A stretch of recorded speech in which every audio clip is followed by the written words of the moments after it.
chose the background from Cyprus because it's a particularly drizzly, rainy, cold day in the UK. So, Oh no, really? Okay.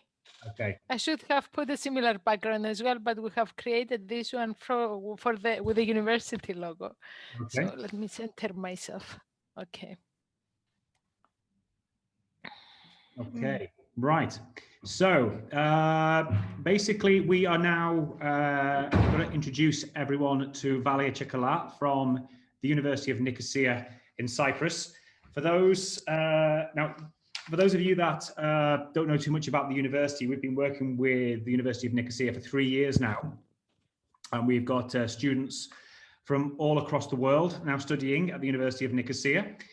Very happy students. Obviously, you can tell from the picture behind me that the climate is generally more favorable than many other parts of, especially Northern Europe, where I'm kind of based. But we have students from Hong Kong and from the Middle East and from across Europe, Singapore, for example, another place where we've had students enrolling at Nicosia. Obviously, 2020 has been a particularly unique year for international education. I think anyone can appreciate that. How has things gone 2020 for your enrollment, Valia? Well, it's been a very challenging year, as you said. Currently, our students are studying obviously full time, but they have to follow the local regulations in terms of social distancing. So we're doing a lot of our classes face to face, but we ensure that we keep the distances between the students and all that. And if in some cases the classrooms are a bit smaller, then students are also required to attend online. Some students might attend online and some students physically. And then this rotates on a weekly basis so that they all get the opportunity to join online. Of course, on site, sorry. Of course, there are cases where the students couldn't arrive to Cyprus because of travel restrictions, and we allow the students to join classes online as well until they are able to travel. But they are not joining only because they have traveling restrictions in their home countries, not, for example, because they are scared to travel or they are worried to come to Cyprus and study. That's the only excuse, and then we allow them to join online if they are not able to, because they are not allowed to travel at all. Obviously, having visited the university before, it's the facilities and the kind of locations are ideal in this kind of environment. So all of the technology that's available as well at the University of Nicosia, far better equipped than many medical schools, even in the UK or in the US. And that's from my experience of working in a health faculty in the UK, as well as obviously visiting numerous medical schools all over the world. Okay, so obviously this is something which is here now, and I think we're going to be dealing with COVID over the next 12 months, I think, possibly even longer in some diminished format, we would hope. But I want to kind of look at 2021, because the students who I'm now talking to are really looking forward to next year. We have quite a lot of students who've decided to take a gap year to see how the pandemic progresses, and they're thinking about 2021. So really, can you tell us anything about what the university has planned for 2021 and the medical school specifically? For the enrollment period of 2021, you mean? Yeah. Well, yeah, but basically we have taken precautionary measures from now that will be the same as the same in the following year as well.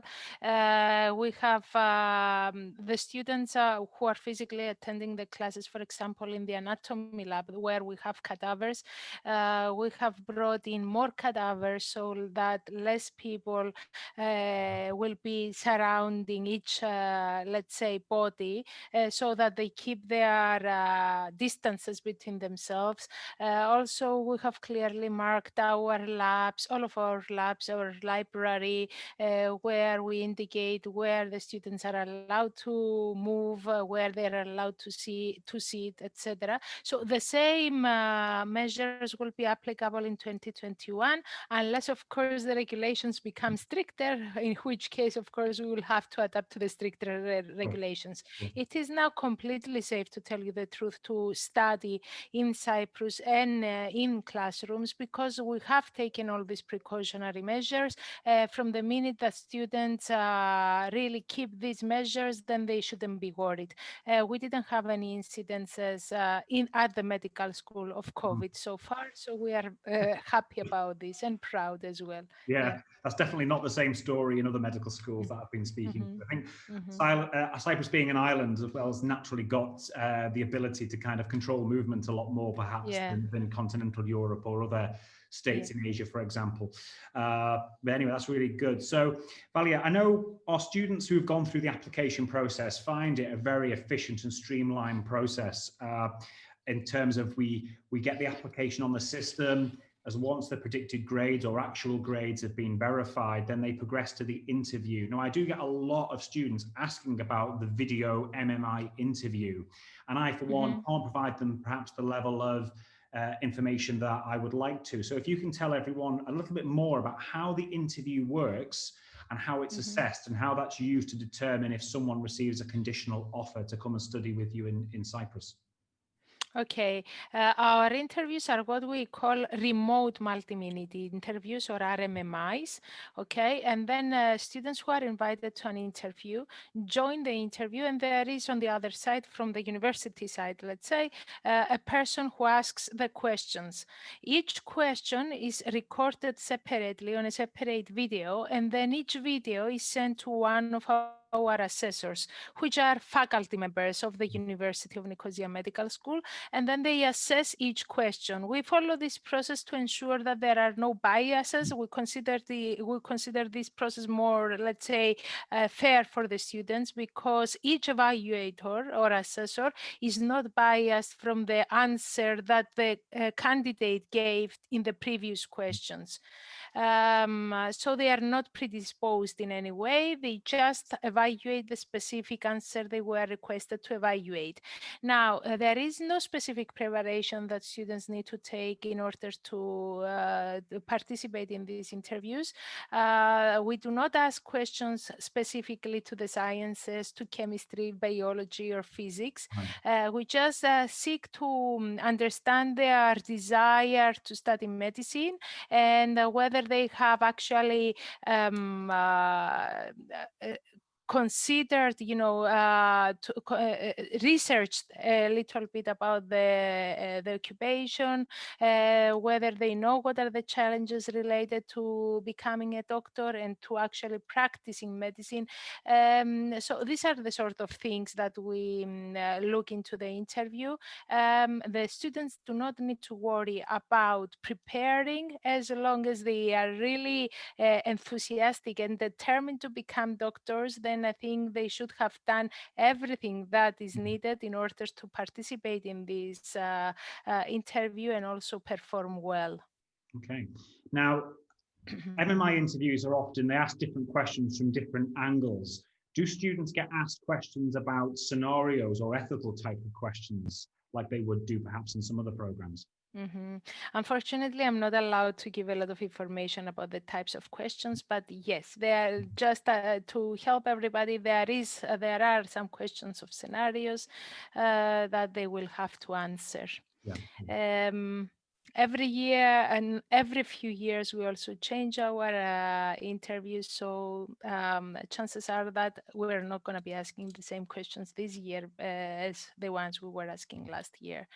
But yes, we do have scenario questions. Wonderful. I don't think anyone expected you to tell us what kinds of questions were going to be asked, but I think it's important that when people are coming in, that they have the attributes which, rather than trying to find a right and wrong answer straight away, there are many other answers. There are many other kind of answers which are perhaps on the fence or a shade of grey, which are the right answer. I know that someone has asked a question in the chat feature, which we'll get to towards the end. Just want to let those people who are online now, when we get to the end of this conversation, there will be time for actually to ask a question verbally as well. So we'll have that opportunity, because I've got the chat feature on the Q&A, but I'll also be able to, if you want to raise your hand, and then we'll be able to ask the questions, and Valia or myself, predominantly Valia, because she's the expert here, we'll be able to answer them. Well, yeah, I visited the university and was blown away with the facilities across the whole faculty, but not just the facilities. The education philosophy itself is world leading. Can you tell us a little bit about how the curriculum is structured and how the teachers kind of not so much not so much kind of transmit the information, but facilitate the students' learning, especially in those first 2 years, which are often the more challenging kind of science-heavy years. Can you just tell us a little bit more about the education philosophy of the program? Yes, basically the program is divided, it's 6 years, the duration of the studies. The first 4 years are spent into classes mostly, and then the final 2 years are spent exclusively in the hospitals for clinical placement. So especially for UK students, I'm not sure if our audience here are from the UK, but for UK students who hold the UK passport, we are giving the opportunity to go back into the UK for their final 2 years and complete their clinical years at the Barnsley NHS Hospital in Northern Yorkshire. So this is a good opportunity for the UK students to be able to practice in the UK NHS system. Now, let's say the first year of the program is more of an introductory year where they become, all of the students are becoming at the same level, let's say, of education, because we are accepting students from different educational levels, even though we say that everybody's qualifications has to be equivalent to A levels. We need to spend some time to ensure that everybody becomes at the same level of education. This takes usually the first semester, and then the second semester we move on with more advanced sciences. We also introduce as of the second year anatomy. As I said, our anatomy is done in labs with real human bodies, cadavers, where the students get to practice on the real human nature, which is a huge advantage, especially for those who wish to study surgery later on, to specialize in surgery.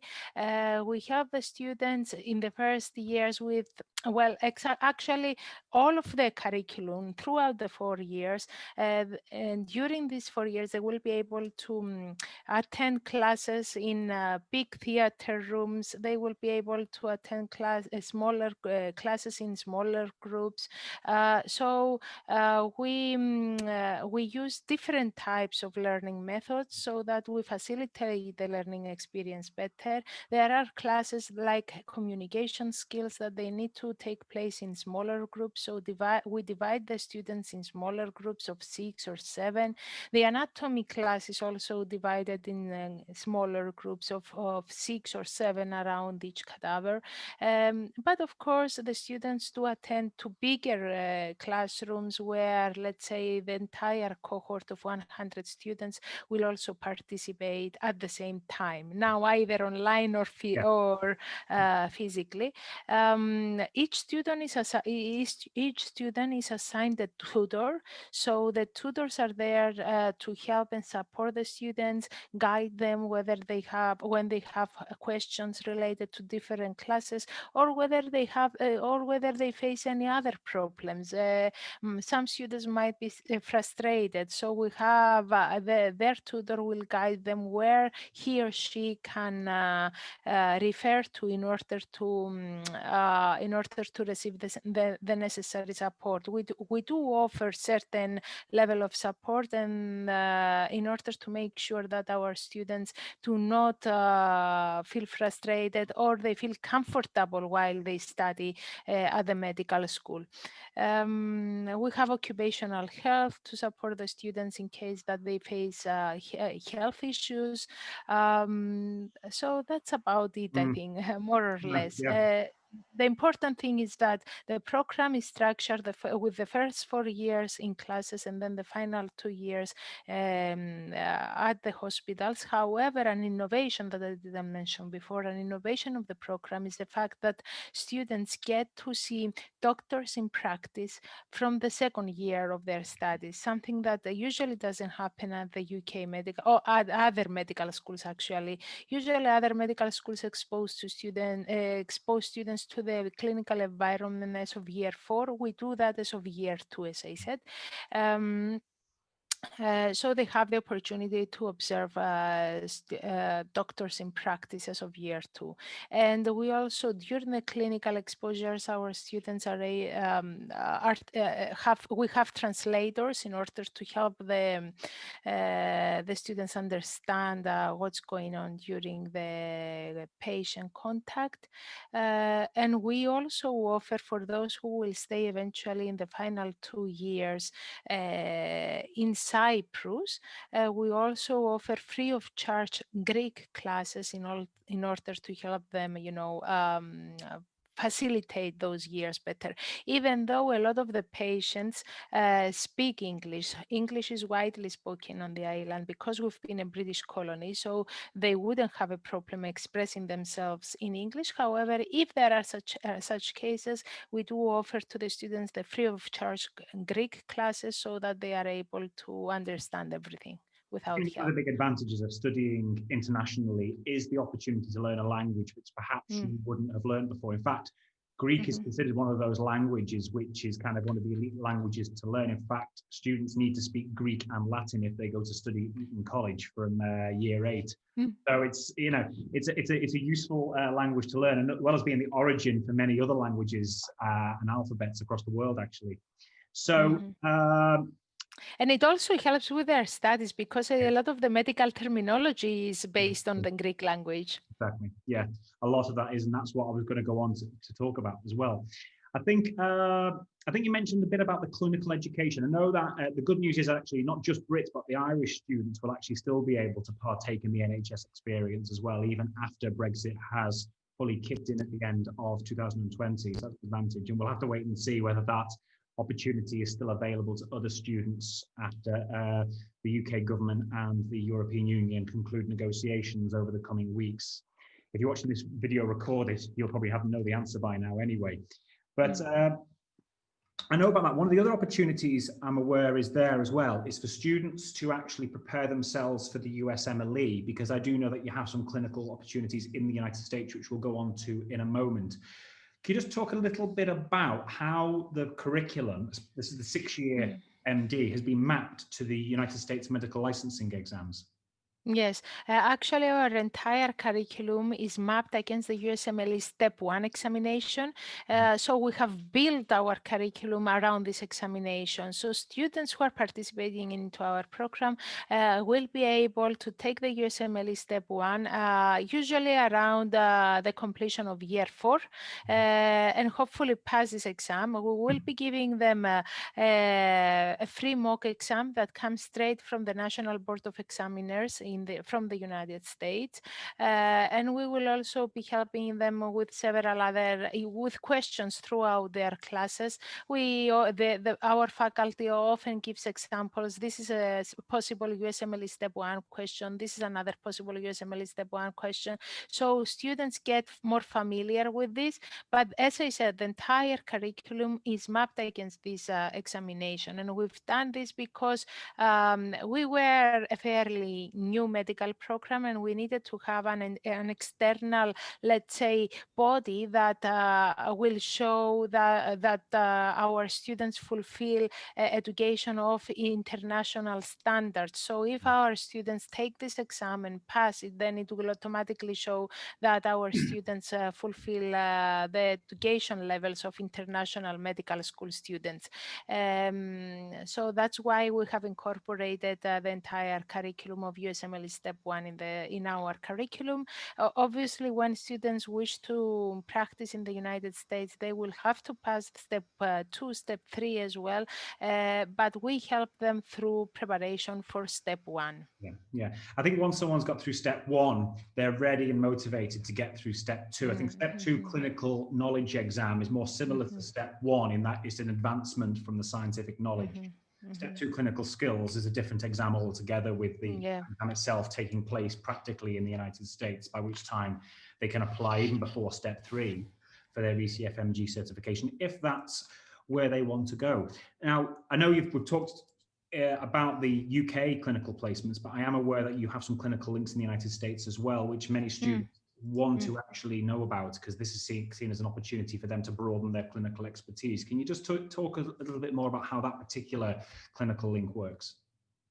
Well, yes, those placements are for 6 weeks only, actually, during the final year, okay? And we give them the opportunity during the final year to go into one of these hospitals that we work with. We currently have partnerships with the Shriners Hospital for Children, with the Brookdale Hospital in New York. The Shriners Hospital for Children is in Massachusetts. So we currently work with these hospitals, but over and above these hospitals, the students are able also to identify some hospitals of their own choice that they want to go and practice and recommend to the university. And if these hospitals are approved, then they can go and complete this 6 weeks elective into the hospital of their choice. This is also done for hospitals outside the United States. So if a student comes, let's say, from Jordan, he or she can apply, can request to go and complete the 6 weeks electives in Jordan or in any other place around the world. They are able to recommend it. The university will review this request, and assuming that the hospital will fulfill the requirements of this elective, then we will be more than happy to help the student complete this elective in this hospital of their choice.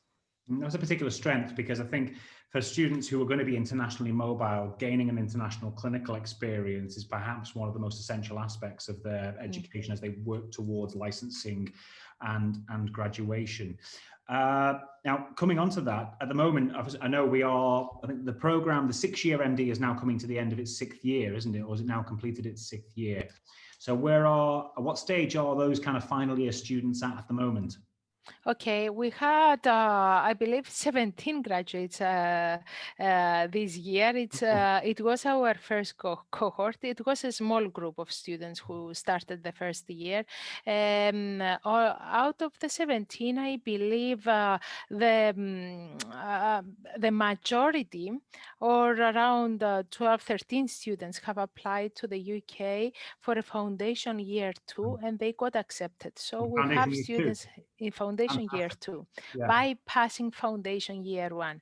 Now, obviously, it depends. To get into the foundation year 2, there are a lot of considerations. The students need to be interviewed as well, and it depends how well they've done in their interview, what experiences they have. But all of our students got a place this year straight into foundation year 2. Some of them also got places in Greece, obviously, because we have a lot of Greek students in Cyprus. And some of those who got places in the UK, they also applied in Finland and South Africa. We had these 2 students from these 2 countries where they also got accepted to do their foundation or residency programs in these countries. Fantastic. Now, obviously, the beauty of Cyprus, and we know because we did a short trip to Egypt in December last year, which was a lot nearer to Cairo for you than it was for me, is Cyprus is ideally located. It truly is a European program and a European Union country, obviously, but very, very close to places in the Middle East like the UAE, Jordan, where we've had applicants from as well as from Europe. So I think it's an ideally located university for people both from East and West, and students from Hong Kong are easy to get. I think we're about 3-hour, 20-minute flight from Dubai, and about 4 hours from the UK, actually. So even closer to the big cities of Dubai and Abu Dhabi and Doha compared to London. Okay, so that's great. So graduates are going everywhere. Now, that's obviously for the 6-year program, which has now come to the conclusion of the 6th year, but we obviously have the 4-year graduate entry MBBS awarded by St. George's as well. You've had many graduates from this program, I believe, though, as well, Valia. Yes, I mean, we had so far 6 or 7 cohorts, I think, of graduates in the 4-year program. Graduates of this program are currently practicing in very prestigious hospitals in the United States, like Mount Sinai in New York, in Chicago, in the Mayo Clinic in Minnesota. We have graduates practicing at the Sheba Medical Center in Israel, which is one of the top 10 hospitals hospitals around the world, together with the Mayo Clinic. Actually, back in 2019, the Mayo Clinic was rated by the Newsweek magazine as the top hospital within the world in terms of giving top-notch patient care, and the Sheba Medical Center as the number 10. So we have graduates practicing in both hospitals. In the UK, we have graduates practicing in John Radcliffe, in St. Mary's, in the University College Hospital, and a lot of other hospitals. We have a full list of the hospitals where our graduates are currently practicing on our website, and you can see a full list there. These are there is a huge list there actually, especially in the UK, because it's a UK primary medical qualification. Then the students can easily go in the UK and complete their foundation years. For the purposes of the people who are kind of listening to this live, either on Facebook or directly via Zoom on the webinar, there are two degrees at the University of Nicosia. One is the 6-year MD, which is awarded by the University of Nicosia and regulated by the medical authorities in Cyprus. And then there's a 4-year graduate entry MBBS, which is awarded by St. George's University of London. It's a UK degree, but taught at the University of Nicosia. I like to say that that program is like a British degree, but with significantly better weather and food than it would be in the UK. It is a British degree indeed, the 4-year program. Yeah, that's true. So one thing I get asked quite a lot, Valia, is, and I say this to students, and this is something which I think is a particular strength, is students ask me about fees. And the one thing that which comes across very, very well when I'm speaking to students is the method by which students can pay the fees, because the University of Nicosia is quite rare in that it lets the students pay the annual fees in multiple installments across the year, which means although the fees might be higher than some other universities, it can often be more affordable because students can pay the fees in 8 installments. I think we're still 18,000 euros per year for the first 3 years, and then 22,000 euros per year for the clinical years. I understand there is a small fee to pay if they do placements in Barnsley. Yeah. NHS Trust. Can you tell us a little bit more about the scholarship system and how that works? Because for students on the MD, they can receive a fee discount of up to 20% in gradient 5. Can you tell me a little bit more about how that's, when students apply for that, how it's considered? I'm not asking any great detail about cheat factors to get the scholarship opportunities. No. How is it looked at by the team? Yeah. So basically, everybody who receives an offer from us will also receive a scholarship application that he or she will be able to complete and submit to us if they wish to receive a scholarship. Basically, the scholarships are granted based on the financial situation of the sponsor. So depending on the situation that is described on this application, a certain percentage will be given to the students. The maximum award that we give is 20% for the MD program. If they apply for the 4-year program, the MBBS 4, then the maximum award is 30%. And usually, as I said, we give we always give the scholarships based on the financial situation described on the scholarship application. Okay. I know over this year and the previous years, a number of my students have got scholarships from 5 to 20%. And obviously everything, as we would say in the UK, every little helps in that regard. And students find out that they can invest more in the comfort of their living once they've got that scholarship as well, to make their stay in Cyprus a lot more pleasant. Let's get a little bit away from that. What do you find the students do when they're not studying? Because obviously the students can't just work hard for 6 years. So what have the students been doing in Cyprus? Because there seems to be a wealth of opportunities outside of the classroom. I speak to students sometimes and say at the weekend you can do your scuba diving qualifications as opposed to going for a coffee in a rainy park in England. So what do the students tend to get up to?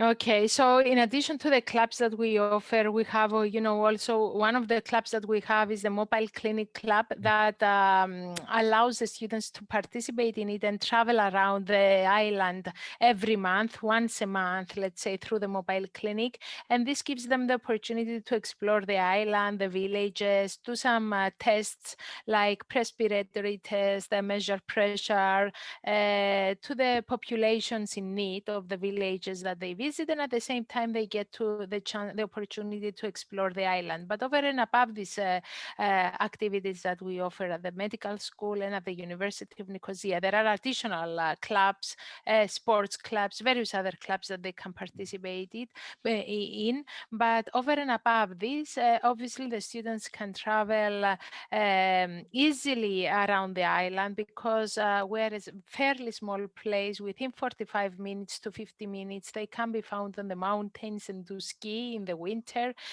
or within again 50 minutes, they can be found on the beach and go for swimming. So everything is very conveniently located. Of course, they will need to get a taxi or go through a bus in order to travel into these locations, but that is not very expensive, especially if a group arranges to go, a group of students arranges to go together.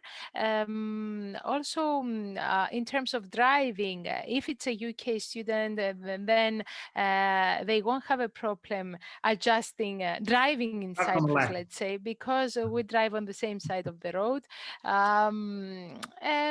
But anyway, the students can go in. The university is located in a very urban area, let's say. Around us, they can find everything they need. They can find supermarkets, cafes, restaurants, banks, hospitals, within just 10-15 minutes, okay? Walking distance I'm talking about now. Of course, over the weekends, if they have the time, then they can easily travel on the mountains or on the beach. We have sunshine more than 300 days a year. So a lot of students enjoy the beach, even during winter or fall. For example, right now, it is quite warm here. So, tell me, what's the temperature now in Cyprus Valley? We're at the end of it's about 32 degrees now. It is about 32 degrees, and the sun is shining. People are going on the beach still now, even now, yeah. Brilliant. Yeah, they're not going on the beaches in the UK, I can tell you that. It's not even allowed at the moment, but anyway. Okay, well, what I will say is to parents, if you've got a son or daughter studying at the University of Nicosia and you want to visit them, there's a beautiful Hilton Park Hotel right opposite the medical school as well, which has ample facilities to enjoy the sun as well. Okay, what we're going to do then, guys, unless, Valerie, is there anything particular you want to get across to those who are actually perhaps watching this live or on the recording that we haven't mentioned yet before we open up for particular questions? I think pretty much we have covered everything.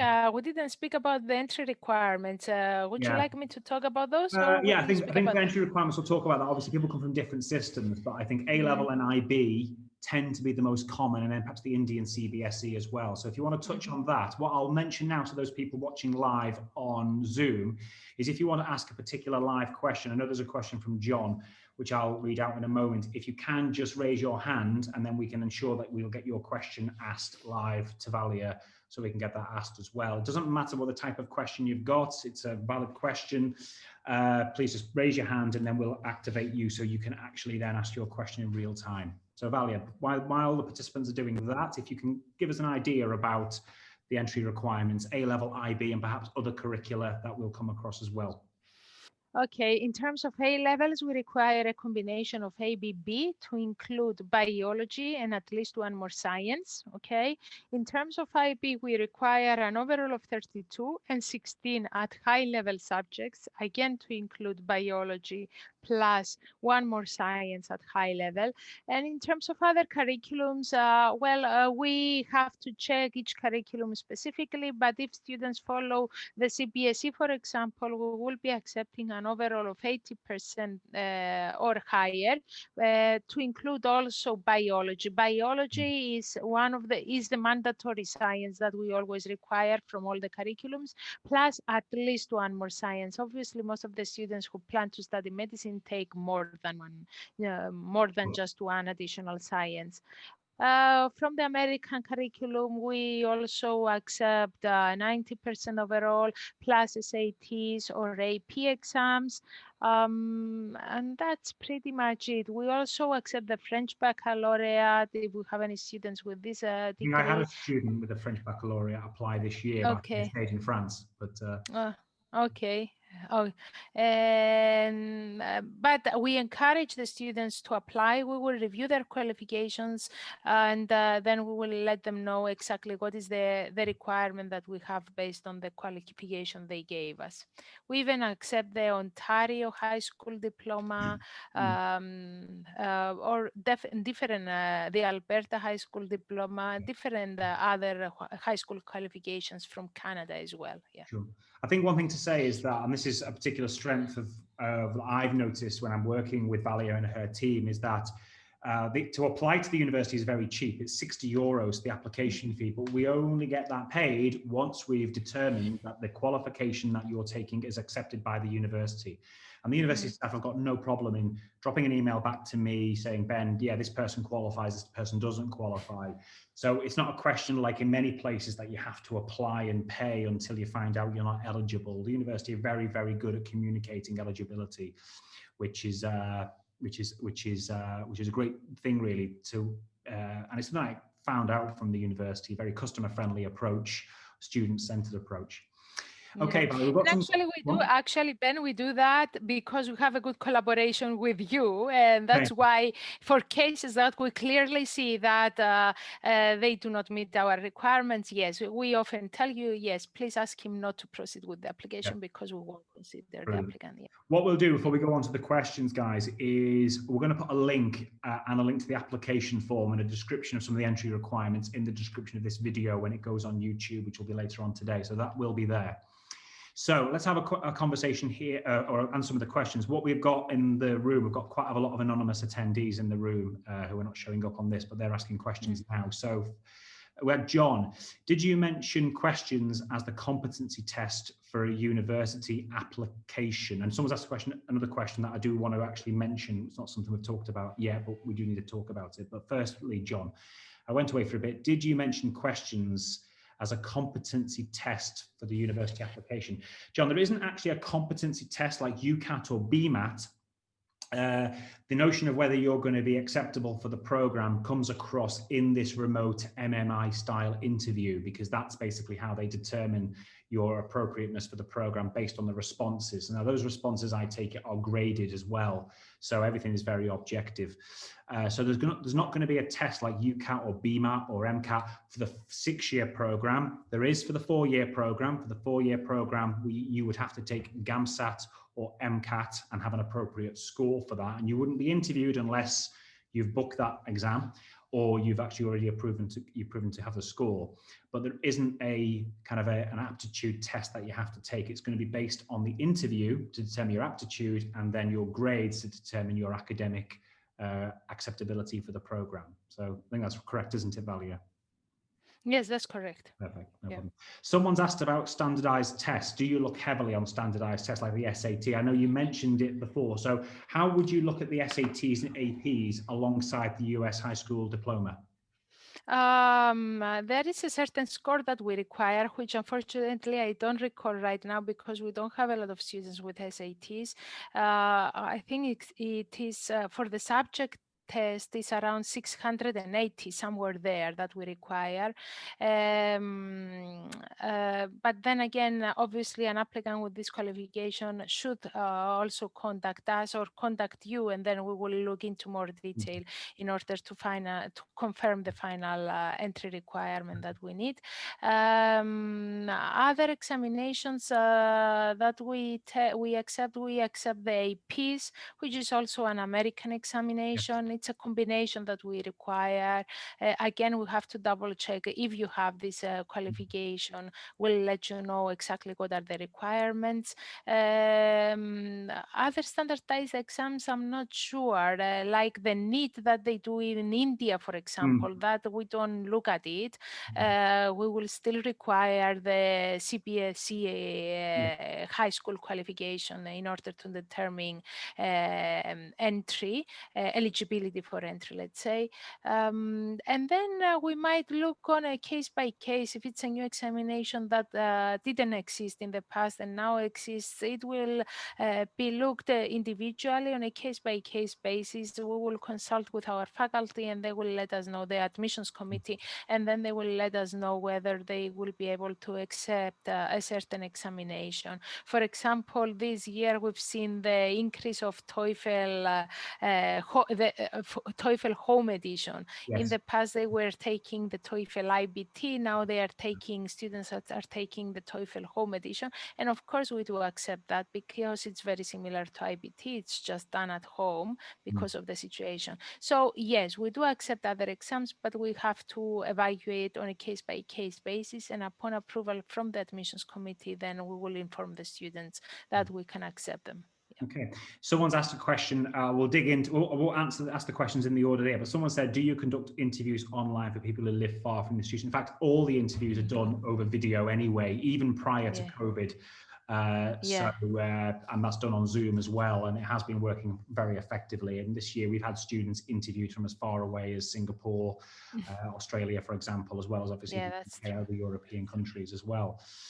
Even the Cypriot students do their interviews online. Wonderful. Okay. Which is great because it means they just can sit in their home enjoying the sun and have to see if they're in Paphos or Larnaca. Yeah, exactly. Okay. Right. This is a question I did want to ask, but if we just talk about it more generally, and then I'll ask a couple of questions that I've got to ask Valia. It says, do you help international students with visas and permanent residency? Let's deal with visas first. The one thing to say before Valia comes in there and talks us through the process is Cyprus has its own visa regime. It's not part of the Schengen zone.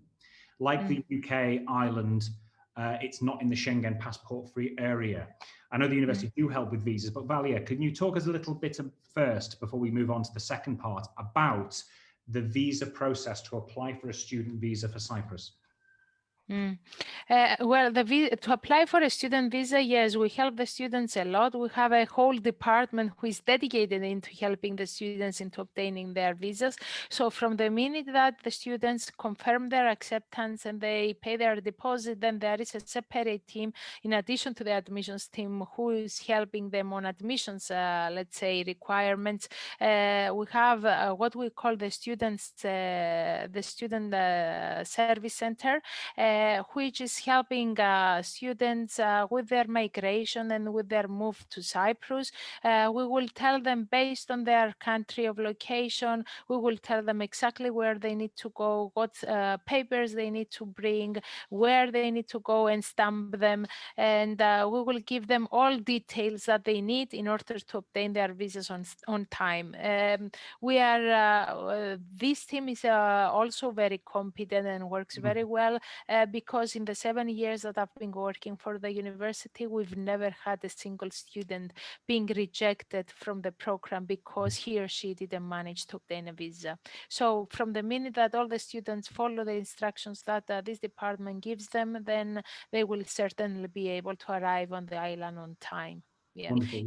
Even this year with COVID, that everything was closed and the government bodies in different countries were not available to arrange visas on time. We were able to start the program on time, still have a lot of students on campus, and we're still obviously accepting students once they are able to travel. Yeah. Wonderful, wonderful. Now, I want to, before we move on to the next bit of that, that question, British students for 2021. This is a question which is coming up all the time. So for those people on the video who perhaps don't exactly know what's happened, even a lot of Brits don't know exactly what's happened. Britain left the European Union at the end of January this year, but we remained in a transition period until the end of December this year, 2020, unless things change over the next few weeks, if there's an extension to that. But at this moment in time, Britain will be a third nation for the EU. Do we have any indication about what the visa process will be for British students who want to study in Cyprus from 2021 at this moment in time? Or will it be a simple case of the same visa process now for all other third country citizens? I believe that students enrolling in 2021 will follow the same exact process as they used to in the past. That's my latest understanding, let's say. Of course, things might change. The whole Brexit situation is still unfolding. But I believe for 2021, the process most likely will not change. From 2022 onwards, things will change. And obviously, we will do whatever the government regulations require us to do. But the visa process for Cyprus is fairly straightforward, and a lot of the paperwork that's needed can be got very quickly from the relevant authorities in the UK, whether that be police reports or education certificates, etc. And our legalization office, although it was closed for some time due to COVID earlier this year, is back up and operating. We're having documents returned within 24, 48 hours. So we do know that that works effectively. So within that question, someone's asked about permanent residency. Is there a possibility that students could study in the University of Nicosia, and should they love Cyprus or perhaps fall in love with someone in Cyprus, could actually remain in Cyprus and work as a doctor on the island? Yeah, to work as a doctor on the island, you need to speak Greek. So from the minute that the student speaks Greek, then they will submit their degree at the government authorities, and they will be able to practice in local hospitals.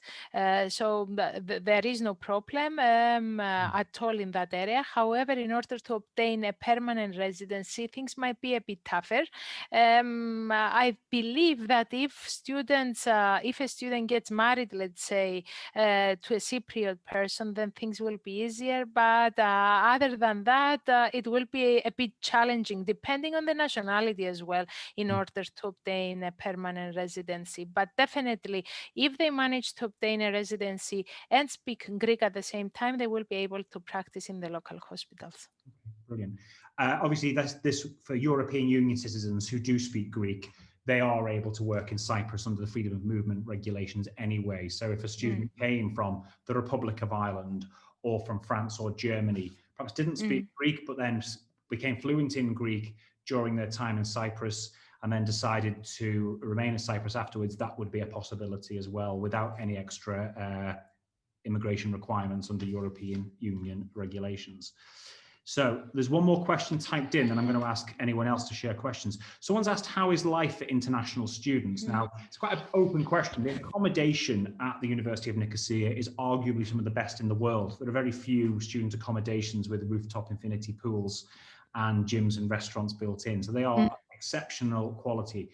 I think if you can talk a little bit about what the living costs are going to be for an average international student in Nicosia, can you kind of give us a rough estimate, really, of what it's going to cost and the kinds of things that students have to bear in mind in terms of their expenses outside of the typical things like tuition fees and food, etc.? They should estimate around 10,000 to 12,000 euros per year for living and accommodation expenses. And that's about it. We're not a very expensive country. We're significantly less expensive than the UK, let's say. So accommodation and living is fairly affordable. Our students are able to live in our student residences. We actually offer guaranteed accommodation to the medical school students who enter into year one. Our residences are fabulous, as you said before, probably the best residences ever constructed within Europe. They are all located within walking distance from the medical school and from the university. So a student who resides in any of the three residences that we have will be able to walk for 5-10 minutes, 15 minutes the maximum, and be at the different blocks or different buildings that we have on the campus. Each room in our residences offers free Wi-Fi, free electricity, free water. Okay, and it is equipped with a TV and with a stove so that students can cook as well, with a microwave. So all these are all inclusive in the price they will pay for accommodation. Roughly, the accommodation is about 6,000 euros, and then the rest of it, another 6,000, let's say, should be budgeted for their living expenses. Of course, this amount depends on the lifestyle that each student wants to have, but that's an average amount that any I student don't think many wants. students are going to be renting yachts in Ayia Napa, you know, things Yeah. like that. But Yeah. I think just to give some context, guys, because Valley has been Yeah. referring to the UK, which has often been a popular destination for the international students. International students in the UK now, and this includes European Union citizens from 2021, are going to be paying around about £40,000 a year to study medicine in the UK. Some universities are significantly more expensive than that. And obviously living costs in London are significantly higher than the amounts that Valia has informed us today you'll be paying in Nicosia. Right, guys, what I'm going to do now is open the floor for any other questions from those either people who are named attendees or the anonymous attendees who are not appearing on the list. So if you can actually ask any more questions, if you want to raise your hand and ask any more questions, please do that and we can activate your account to ask the question live. If not, please type it into the Q&A feature if there's anything else you want to ask. We will also put in contact details in the description on this recording on YouTube if you've got any questions perhaps you want to ask that you didn't happen to ask today. I've been impressed with some of the questions so far, really. They've been really good questions. Okay. Doesn't appear at this moment there are any more questions. Valia, listen, I didn't really want this to carry on this long. I was hoping this would be done in about 40 minutes because obviously everyone shuts down after 40 minutes. But is there anything else you want to kind of say about something that the university's got planned over the next 12 months that really students and parents especially need to hear? Well, for parents, we would like to say that Cyprus is one of the safest countries in the world. This was rated, we were rated as the safest place in the world for students, actually, for the age of a student, let's say, and a university student, back in 2017 by the Times magazine. So we are an extremely safe place for any student to study. So parents shouldn't worry when they send their their children in Cyprus to study. It's also a very quiet, let's say, in a way, place, which is good for any student who wishes to study medicine because it allows them to focus on their studies without having to worry a lot about, going out a lot and going to various different parties and all that, even though they do exist, the life outside the university. However, it's still a quiet and safe place, and especially good for anybody who wishes to study medicine because it allows them to concentrate on their studies. Also, in terms of the curriculum, as I said, it is mapped against the USMLE, which is a huge advantage because it allows students to apply not only within Europe, but also in the United States. The degree itself is recognized worldwide and allows your students to apply in various countries for doing their specializations. And a very big advantage that we have so far is that we have a very high employment rate, which reaches up to 99.4%. So 99.4% of our students across both medical degrees that we're offering are employed upon graduation. So you don't need to worry that you won't be employed or you won't be able to do a residency program after graduate from the 6-year MD degree. Brilliant. No, it's definitely attractive to students. From, I said previously, we've had students come in from Hong Kong, which is one area of the world where students are and parents especially, are extremely selective about where students go to study. And this year, we've already had, I think, one Hong Kong application. I've had another one today, which I've not yet processed, but it will be done today. Valia, someone's asked about, do you have, for example, a foundation program for people who perhaps don't meet your requirements? Because sometimes it happens on results day, or people who've perhaps done A-levels under the last system this year, which obviously was plagued with difficulties because of COVID and some government decisions. But I know there is a form of foundation program that I'm aware of. I know it's not specifically done in the medical school, but if you can just give us a little bit more information on how that foundation program works for Elizabeth, who's asked that particular question. Yeah, I see it. Well, yes, we do have a sort of foundation program. Of course, this is part of a degree that we are offering, the human biology degree that we are offering at the University of Nicosia. And all applicants who wish to apply for that who are considering, let's say, this route in order to get into medicine afterwards, they need to speak to the medical school first. Okay, we will see their qualifications and we will determine whether they will be eligible to go into this foundation program and then apply for an interview into our MD degree. So basically, once we approve them in order to register into a foundation program, they will be required to meet certain entry requirements, which is a 3.0 GPA and a minimum of a B in all of the science classes. And then obviously they will need to pass our online interview as well in order to be eligible for the medical school. But as I said again, all these cases which go into foundation, they need to be reviewed on a case-by-case basis, and we will need to obtain an approval from the admissions committee in order to allow them to register into that foundation and then be eligible to apply at the medical school. Wonderful. But yes, it's an option that we can investigate. Perfect. I think that's the one thing that which Valia mentioned halfway through a sentence, case by case basis. The one thing I've noticed working with the university over the last few years is that students are treated very much as individuals and their individual needs are met, especially the pastoral needs of the students as well. And I've not come across many universities that have such a very established caring nature and system to look after students there, because it's a 6-year, potentially up to 6 years living. You know, I tell students they go in at 18, they come out in their mid-20s. It's a long time, and obviously they need to ensure that they're going to be enjoying that period as well as getting the qualification they need to take their career on to the next level. Okay, well, I want to say thank you to everyone. We haven't got any more questions as it stands at the moment. We have been going on for about an hour now, actually. A lot of information there, which was longer than I expected. But what I want to do is, on behalf of everyone who's logged in, either anonymous or named attendees, is say thank you to Valia for her time today, taking time out of the beautiful sunshine in Cyprus. You know, I've just literally come in from the cold here today. I'm quite grateful to be here, and I think I'll close my eyes and pretend I'm in this beautiful location in Cyprus. But until borders open up again, I won't be. Valia was meant to be attending our exhibition in London in a few weeks' time, which we've had to put off till 2021. So the end of November the 24th, I think, 2021, we're going to be back at the Royal Society of Medicine hosting our exhibition. That's already booked in the diary to defer from this year.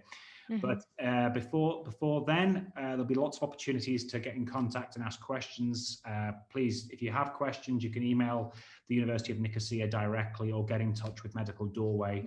Details are going to be in the description below. Apart from that, I think that's everything for today. I want to say thank you, Valia, for the time on behalf of everyone. And thank you as well for your time. And thanks everyone for signing in. Take care. Bye now. Bye-bye. Bye.